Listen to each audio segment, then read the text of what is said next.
Bueno, estamos con Ernesto Van Pevoort, que es empresario, es ingeniero, tiene un MBA en la Universidad de Harvard y desde hace un tiempo se dedica a promover el desarrollo sostenible y formas colaborativas de trabajo, siempre basadas en valores como la transparencia, la honestidad, la voluntad de compartir.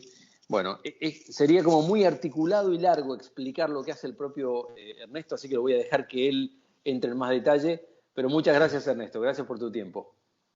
Muchas gracias a vos. Bueno, muy bien. Arrancamos. Arranquemos entonces.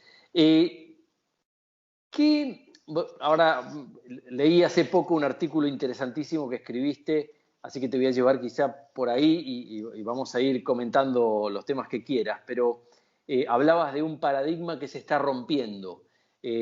Antes de entrar en ese detalle, que cuentes cuál es el paradigma que se está rompiendo, quisiera preguntarte qué es un paradigma y después que cuentes cuál es ese paradigma que pensás que se está rompiendo. A ver, un paradigma es una construcción, una especie de paraguas que nosotros construimos mentalmente como un sistema de creencias, protocolos, construcciones mentales, narrativas que nos sostienen en un espacio de interoperabilidad social, ¿sí? Y eso va cambiando todo el tiempo. A medida que nuestra conciencia, las situaciones van cambiando, los paradigmas se van modificando. Tiene vital importancia ahora porque yo lo que estoy sintiendo, lo que estamos descubriendo un grupo de personas, es que generalmente los paradigmas, los cambios de paradigmas, como se dicen, ocurrían en periodos muy largos de tiempo, a lo largo de varias generaciones humanas. Lo que está ocurriendo ahora es que se está produciendo un cambio de paradigma en una década, ¿sí? En esta próxima década, por una serie de razones que si querés podemos entrar en detalles, pero eso lo que está produciendo es que se quiebre un paradigma, que se disuelva un paradigma antiguo antes que el nuevo paradigma emerja. Entonces eso genera una enorme cantidad de complicaciones. Y lo que necesitamos hacer es empezar a desarrollar nuevas capacidades humanas de hacer sentido, aplicar inteligencia y aplicar capacidad de decisión, pero preventiva, no reactiva, ¿no? Entonces estamos entrando en un mundo extremadamente complejo y podemos entrar en ello en detalle si querés. Vamos a entrar en detalle. Entonces, si querés, describamos primero, a grandes rasgos, cómo crees o cuál es el paradigma que se está rompiendo para que después pasemos al que está emergiendo. ¿Cómo lo describirías? Hay un paradigma que es el paradigma quizás de los últimos 50, 60 años, que es un paradigma de extracción, un paradigma de consumo, un paradigma que no repara en las externalidades, en los costos de esa extracción, ¿sí? Un paradigma que generó mucha desigualdad, que generó la pérdida probablemente del 60% de los sistemas animales en los últimos 50 años, que sigue a un ritmo de deforestación abrumador, ¿no es cierto? Se consumen, digamos, 3 canchas de fútbol por minuto, eso es el equivalente a un Uruguay o una Grecia por año, ¿no? Y ese paradigma tiene la ilusión de que se puede crecer ilimitadamente en un planeta finito. Y nosotros ya hemos llegado a los límites planetarios. Y eso se empieza a notar en el momento de que entramos a un mundo completamente diferente. Un mundo incierto, un mundo exponencial y un mundo de complejidad.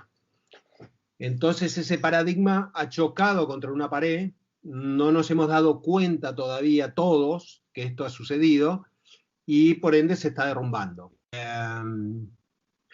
Entonces es importante primero entender eso y segundo empezar a buscar soluciones, digamos, para solucionarlo. Pareciera que esto que describís, que ya venía sucediendo, quizá esta pandemia que estamos viviendo lo que viene a hacer es a catalizar, a darle ayudar a que haya mayor conciencia de una cosa como esta? ¿Cómo ves que confluye la pandemia en este contexto? Te puedo contestar de dos maneras. Hay un artículo muy bueno de Thomas Friedman que dice que esto no es un cisne negro.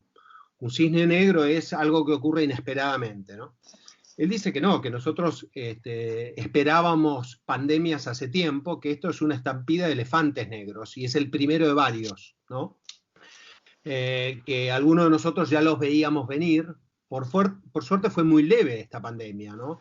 Es más un llamado de atención y de preparación a situaciones que pueden ser aún mucho más complejas, ¿no? Con índices de mortalidad muchísimo más altos. Entonces, me parece que fue o es un llamado de atención para despertarnos, ¿no? Sentir que algo no está bien. Lo primero que pasa cuando yo, digamos, avanzo, cualquier cosa me interrumpís y me ¿no?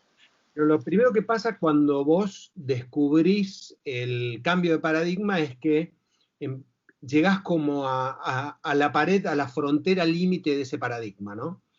Y ves una pared y sentís las limitaciones físicas, profesionales e intelectuales de no poder salir de ese paradigma, y empezás a ver en esa pared algunos ladrillos que se abren y ves del otro lado el otro paradigma. Descubrís dos cosas. Primero, que hay algo del otro lado, ¿no? Y tenés la capacidad de comparar. Mirás para afuera, mirás el paradigma nuevo que va emergiendo, mirás para atrás y comparás. Y esa dualidad lo que te permite es evolucionar a nivel de conciencia y de hacer sentido de las cosas. Pero también lo que descubrís es que hay una pared, que vos no sabías antes que había una pared, como el Truman Show, ¿no? Que de repente llega a la pared y descubre que esa es tu pared de todas tus construcciones mentales colectivas que tenemos, ¿no? Para hacernos un mundo habitable. Dentro de ahí hay varias subculturas, ¿no? Y voy a llegar a eso dentro de poco porque es importante. Pero una vez que llegás a la pared, descubrís que está la pared, que la tenés que derrumbar internamente, o sea que es un proceso interno, de búsqueda interna, digamos, del ser humano para desconstruir esa pared, y a mí me tomó, y me sigue tomando, digamos, mucho esfuerzo y muchos años hacerlo. Y segundo es empezar a ver cómo cruzar, tanto individualmente como colectivamente, hacia el otro paradigma, cuáles son los puentes que tenemos que construir en un abismo que hay entre los dos paradigmas, que ahora se acentúa por esa exponencialidad. O sea, estamos en un mundo completamente exponencial. Todas las curvas de impacto humano dentro de la sociedad y hacia el medio ambiente están en una curva totalmente exponencial, ¿sí?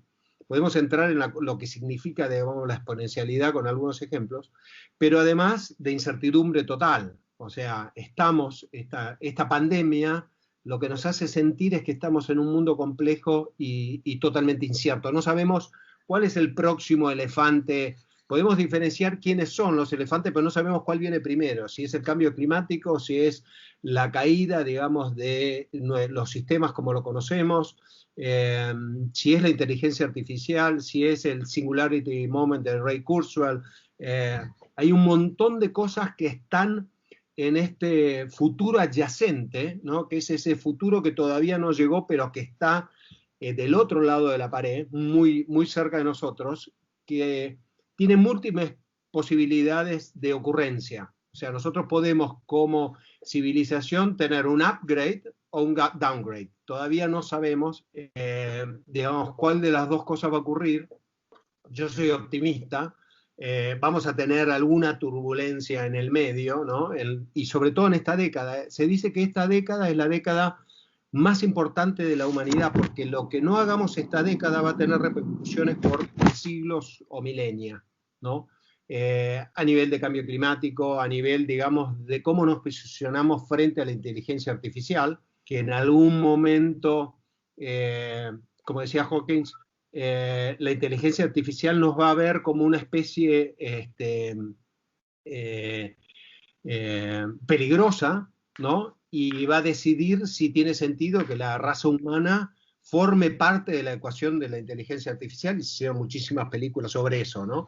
Ahí te quiero llevar un poquito más. Si querés que hablemos un poco más de esto de inteligencia artificial, me remite eso a esos textos de Harari, ¿no? De Homo Deus, Claro. ese tipo de enfoques. Así que ahí te pido un doble clic para ver qué estás viendo de la inteligencia artificial. A ver, los riesgos de la inteligencia artificial primero es definir en manos de quién está, ¿no? Porque hoy hay una lucha, como así hubo una lucha, digamos, nuclear, de cuáles son los distintos gobiernos que más rápido desarrollan la inteligencia artificial. Hay una carrera que no es armamentista, sino que es, digamos, de desarrollo de inteligencia artificial, porque el que tenga la mejor inteligencia artificial, digamos, será el gobierno más poderoso, y eso ocurre, digamos, también a otros niveles, a niveles de hackers, etc. Ahora, yo creo que la inteligencia artificial ya llegó. Nuestros aparatos saben todo, incluso Siri, ¿no es cierto?, que a la mañana sabe cuántos minutos, digamos, yo hago los huevos pasados por agua, y me dice, llegó el momento de que prendas tu cronómetro y pongas 3 minutos y medio. Estás a 4 minutos de tu casa, digamos, hay un montón de información que se sabe, y eso que estamos en un momento de la inteligencia artificial muy primitivo. Ahí es donde entra, digamos, ni siquiera la ley de Moore, o sea, la ley de Moore que quedó como una curva aplanada en términos de la velocidad que está creciendo esto. Entonces, lo primero es, qué van a hacer nuestros gobiernos con toda esta información, qué van a hacer el capitalismo netárquico con esa información, tipo Google y Facebook hoy. Está este último documental medio ficcionado que se llama El dilema de las redes sociales, no sé si lo viste en Netflix. Sí. Vale, digamos. Eso te da una indicación de las posibilidades actuales, pero no la problemática futura, ¿cierto? Y hay muchos ejemplos de cómo esto puede ser aplicado a nivel de robótica, a nivel de drones, digamos. Si vos lo mezclás a esto con machine learning y robótica, entras en un mundo que puede asustar mucho, ¿no? Y hay algunos esfuerzos, uno de ellos liderado por Elon Musk, de decir, bueno, ¿cuáles son los valores que nosotros deberíamos programar en la inteligencia artificial para que nos considere a nosotros como una especie con la cual la inteligencia artificial se puede integrar? Claro, amigable, de alguna manera. Sí. Claro. Y te llevo, Ernesto, a algo que dejaste insinuado un par de veces cuando fuiste comentando, venías hablando de ese muro que uno se encuentra cuando va dejando el antiguo paradigma y va a avanzar sobre el nuevo. Si tuvieras que describir el nuevo paradigma, ¿cómo lo sintetizarías? El nuevo paradigma es uno de... Podemos buscar varias categorías, pero me gustaría primero la de un paradigma que no es extractivo, sino que es regenerativo. Nosotros ya pasamos el límite de la sostenibilidad. Yo creo que pasamos el límite de la supervivencia de la especie humana, digamos, no es... la solución no se alcanza con la sustentabilidad, digamos, se alcanza con una regeneración de todo lo que hemos destruido, ¿no es cierto? Si queremos mantener una población humana de 10.000 billones de personas que vamos a hacer, consumiendo el equivalente hoy a 6 planetas por persona. O sea, vos tenés Australia, Estados Unidos, que son los mayores consumidores, que consumen el equivalente de 6 planetas por habitante. Eso quiere decir que están consumiendo su capital planetario de las próximas generaciones, ¿no? ¿Cómo es eso de 6 planetas por habitante? ¿Cómo es? Vos mirás el footprint hoy, en 1970 nosotros pasamos la curva de consumir un planeta por habitante. En ese momento eran sustentables, digamos. No nos comíamos el capital de las generaciones futuras. A partir de 1970 esa curva se empieza a incrementar y hoy el consumo total mundial es en promedio 3 planetas por habitante. O sea, nos estamos consumiendo el capital de futuras generaciones. ¿Sí? Por habitantes quiere decir la generación esta se consume 3 planetas. No es un habitante, sino tomás como habitante una generación completa. Claro. Con extremos como Australia y Estados Unidos, ¿no? Después tenés países africanos que consumen muchísimo menos, por eso te llega al promedio de 3. Entonces, nosotros ya pasamos ese límite, lo que tenemos que es regenerar el planeta para las generaciones futuras. Entonces ya no se habla ni de sustentabilidad, se habla de regeneración. Entonces, ¿cómo construís un capitalismo regenerativo en vez de extractivo, ¿no? ¿Cómo empezás por generar finanzas que sean regenerativas y no extractivas? Hoy tenés probablemente el 60% del mercado de valores de Estados Unidos que funciona por algoritmos. Son especulativos, no son inversiones ni siquiera. Hoy las bolsas no invierten, especulan. Y esa especulación lo que lleva es una tremenda extracción. Entonces, ¿cómo generamos una economía que sea regenerativa? Que todo lo que en todos los activos que operen, esos activos mantienen su valor para las generaciones futuras. La deforestación es el más claro, digamos. Nosotros estamos deforestando para producir monocultivos que son extractivos, o sea, en tierra muerta que necesita pestizantes y fertilizantes, digamos. Hay alternativas de agricultura regenerativa y permacultura que permiten que esa tierra sea mucho más rica para las próximas generaciones, produciendo a niveles similares y no extractivos, ¿no? Vos pensás que nosotros la capa de humus y de tierra de agricultura por año se pierde el 1%, con lo cual en 100 años perdiste todo. Si vos consumís un Uruguay y una Grecia por año de bosque nativo, ¿cuántos Uruguay y Grecias hay que podamos seguir cortando, ¿no? Y eso se traduce a mares, digamos, a todo lo que ves, a nivel de polución de ríos, etc.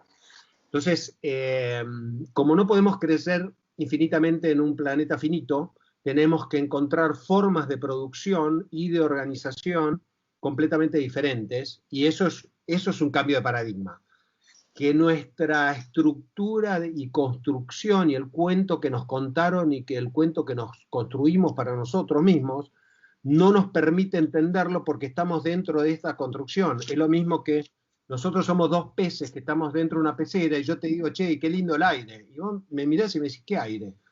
Ese paradigma es ese pez que pudo saltar, vio, digamos, que había otra dimensión y en algún momento o creció sus patas y evolucionó, o creció alas y se convirtió en un pez volador, o un gran pez saltarín como el delfín, digamos, ¿no? Pero por ahora no descubrimos que hay una dimensión diferente, otro paradigma, y por lo tanto estamos encerradísimos en nuestras pequeñas mentes en esa pecera.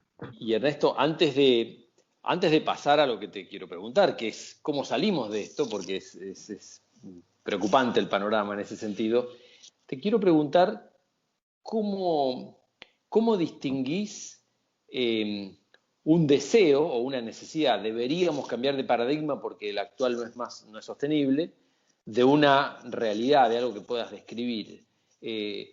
Más bien cuando hablas del nuevo paradigma, estás hablando de que hay algunas personas que empiezan a ver que esto no es sostenible y por lo tanto hay que pensar distinto, ¿o ves que ya empieza a instalarse en la sociedad una mirada distinta?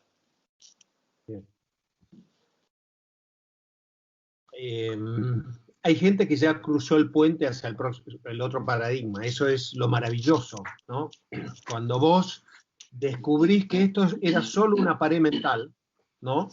Y que hay un abismo que vos podés cruzar, es maravilloso poder habitar en 2 dimensiones, pudiendo ser más del nuevo paradigma que del viejo, ¿no? Entonces lo que surge ahí es la necesidad imperante de construir estos puentes, porque el paradigma viejo está colapsando entra en una etapa donde el paradigma nuevo tiene que hacer de hospice, digamos, colocar la terapia intensiva para que no caiga, digamos. Es tan fuerte la construcción, si se produce el colapso total de este paradigma, arrastra todo, ese es el gran riesgo. Entonces, ¿cómo hacemos para construir rápidamente puentes hacia el nuevo paradigma? Entonces, hay muchas discusiones, te puedo pasar varios links de personas, digamos, que ya están con esta enorme preocupación y dedican su vida. O sea, vos cuando descubrís que esto es una construcción mental y que hay una nueva que es mucho mejor, mejor en el sentido de que el ser humano tiene que convertirse en un ser humano regenerativo. Eso quiere decir que vos tenés que priorizar primero un trabajo interior de búsqueda muy profundo, ¿no? Ernesto, esto que comentabas, claro, que suena, como bien decís, una especie de toma de conciencia sobre lo que se viene o sobre lo que ya está sucediendo. Sucede sobre todo de manera individual, ¿no? En cada persona que rompe el paradigma anterior, que al final era mental, era una construcción mental, y se abre al que sigue. Pero estas personas viven en organizaciones y quienes nos escuchan, muchos trabajan en el área de comunicaciones de una empresa, y parte de los roles de estas personas es mostrarles a las organizaciones en las que trabajan para dónde va el mundo, qué está cambiando y cómo creemos que va a ser la próxima década. ¿Qué sugerís en ese sentido para que alguien que empieza a vislumbrar este paradigma pueda trasladar este conocimiento a las organizaciones en las que trabajan? Bien. Yo introduciría un tema nuevo acá que es el pensamiento sistémico, ¿no? Una organización es un sistema, es un conjunto de elementos interconectados que cumple un propósito, ¿sí? Yo soy un sistema, mi cuerpo es un conjunto de órganos interconectados, el propósito es mantenerme vivo. Ahora, como sistema, esa organización tiene una enorme oportunidad, primero, digamos, de redefinir su propósito, claramente, pero ese propósito alineado con todos los elementos de la organización. O sea, no es nuestra misión una bajada de línea de esta es nuestra misión, es como organización nosotros compartimos un mismo propósito. Eso lo que te permite es, primero, dar sentido al trabajo de toda la gente que está en la organización. Es un sentido que está cambiando. Al paradigma cambiar de un paradigma que busca crecimiento y lucro a un paradigma que busca la regeneración, esa misión cambia rotundamente y necesitas la integración, digamos, de todos los componentes de la organización atrás de esa misión que es regenerativa o de propósito regenerativo. Estamos hablando de cómo actuar dentro del nuevo paradigma. No es extracción, crecimiento y lucro. Es algo nuevo que es regeneración, donde todos en el proceso regenerativo nos beneficiamos, con mejor calidad de vida, con, digamos, ingresos justos, etc. Y con un planeta, digamos, de mejor calidad, digamos, ambiental y social también. Ahora, esa empresa tiene la capacidad de empezar a, como es un sistema vivo de nodos interconectados, está girando en este vórtex y necesita que todos los elementos que están en las fronteras, ¿no?, de ese paradigma empiecen a hacer sentido y que haya una interacción muy grande entre ellos. Entonces, hay un mecanismo de búsqueda de sentido, sintonía, ¿no?, y claridad de lo que está pasando, no solamente a nivel individual, sino a nivel colectivo. Ahora, eso es un esfuerzo enorme a nivel de empresa porque tenés que primero tener un propósito alineado entre todos, que todos estén integrados a nivel de sistema y tener esas capacidades de entender colectivamente lo que está pasando para tomar las mejores decisiones anticipadamente. Perfecto. Y ahora, para ir cerrando, mientras describías esa especie de, le voy a llamar así, aunque no lo dijiste de esta manera, pero una especie de malestar cultural, porque hay una sensación de que algo no va bien. Me llama la atención que en los países más desarrollados existe ese malestar y hay una especie de replanteamiento de si el capitalismo tal cual lo conocemos es el mejor modo de funcionar. Y en estos países, como el nuestro, estamos en una etapa precapitalista de alguna manera, nunca hubo un capitalismo muy en serio, Por lo tanto, si abrazáramos el nuevo paradigma, sería salteándonos la etapa capitalista, quizá. Quiero que me ayudes a racionalizar eso. En un caso es, aprendí que el capitalismo no funcionaba del todo bien y por eso busco pasar a la nueva etapa. Y acá es como aprender sobre algo que todavía no sucedió. Claro, un capitalismo se hubiera llamado subdesarrollado en su momento, porque las ideas, digamos, tenés, digamos, hoy divisiones entre distintas perspectivas de capitalismo. Yo creo que la solución a largo plazo es algo que está entre el mercado y el Estado, que no es comunismo y no es socialismo, sino que es esta teoría de los commons, de los recursos comunes. Sistemas de organización donde la priorización es el recurso común, que son todos los activos, todos los bienes, digamos, que tiene un país, ¿sí?